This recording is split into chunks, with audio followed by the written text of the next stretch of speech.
How do you describe your passions and your, you said something earlier about being, straight to the point or your goals and stuff like that. I was just wondering if you could like explain that and how it pertains to, your parenting style and me and just life in general. I think because of how hyper focused I am on my goals, I think I have been very tough on you about you having goals. I've been very tough and very clear that you should have goals and you should work towards those goals. I don't know if the following is true, but I feel like if I leave you up to yourself, you will sit in your room all day on your phone, on Netflix for the rest of your life. That's subjective. That's how I feel, because if I don't go in your room and make a ruckus about you, even tidy your room and your closet. Pause. Cut that out. And stuff. No, I mean, I'm being serious. Like, Cut that out. you're asking me a question, then I'm gonna cut it out. Like, I know, Tiffany, that if I don't get up every day and push you to do something with yourself, you would sit in that room and do nothing. It's not really that. Compared to my mom, I'm not as driven. I don't have concrete goals like she does. So it's like when I've accomplished the goals that I do have or the things that I want to do, it's like, yeah, I've done it.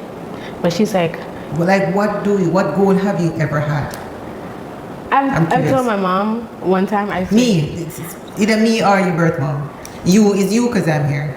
So I told you, so people know what you're talking about. I was told you the other day that like you're like this, and all your likes and all your passions are in one straight line, and you keep them that way. But the world's not like you. I know. Everybody else is wild and they have this like and then they have this thing, and then they stop liking that one thing that they've liked for a really long time, and then they move on to liking something else. But my mom, you've never done that. You've liked being a doctor since you were as early as you could remember. I wanted to be a midwife. I wanted to be an OB until somebody showed me a woman giving birth, and I'm like, heck no. And then I wanted to be a nurse, but then everybody kept pressuring me with like, oh, you're gonna be a doctor, you're gonna be a doctor. So I just lost the passion. And then they kept on saying, oh, your mother's a doctor. Yeah, so like all of our colleagues just kept coming to me with that. So it's like over time, I just felt like I wasn't going to be myself. If I stepped into that field, I would just be in her shadow, and I don't want to do that. And a lot of the times I think that it lapses from your mind that I'm not you, and that is true. We're not cut from the same cloth. That is true. And we're really different. That is and true. We knock heads a lot. That is true. But yeah. It is like a huge awakening for me, definitely, to realize, go figure, that, as you say, you're not as motivated as I am. I have come to the point where I have to understand that you have to live the life you want to live. That you have to take the decisions you want to take. You have to be accountable to those decisions. It's not that. It's like you always expect everybody to be like you, as passionate, as driven, as happy, as joyous, as driven as you. You just want them to be just like you, and you try to force them to become that. I really don't want to call out nobody's name. I mean you. But she does it to everybody, not only me. I get to, stand my ground because I'm her daughter and everything. But she does it even with her workers, where she be like, you guys are A-class, you need to do. But it's like a pressure, it's like a constant pressure. And some people crumble under that pressure, But she that pressure is her, that pressure is just who she is. And a a lot of time you forget that people aren't like you. It's like they're not as tough as you are, and every single person on this planet is different, and in your eyes everybody just needs to be like you to survive, so you're trying to help them to be like you in their own way, but at the same time it's like all over the place. All over the place.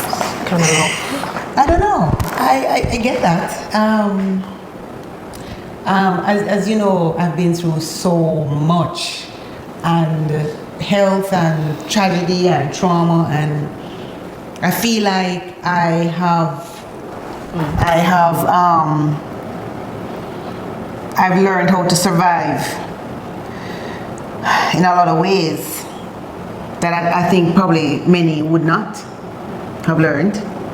And you're right. I do wish for everyone who I care about, I wish them resilience, I wish them love, I wish them passion, and I try to help or support that concept in any way I can. And what I've also realized too is that a lot of people think very little about themselves, you know, and you see it in my staff, I see it in you. Like I think the world about myself. I mean, I don't know if that sounds narcissistic. I don't know if that's narcissistic. I don't know, but I think the world about myself. Like I want to do. Sometimes it's overwhelming. I know, but that's how I make shit happen.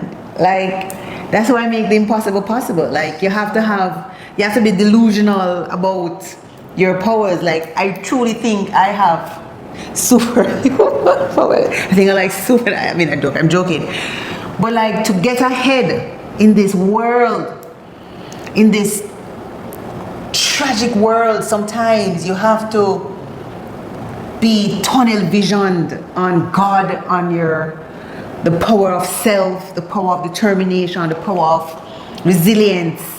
And I feel like there's nothing on this planet that can break me as long as I have a deep faith in my God and myself.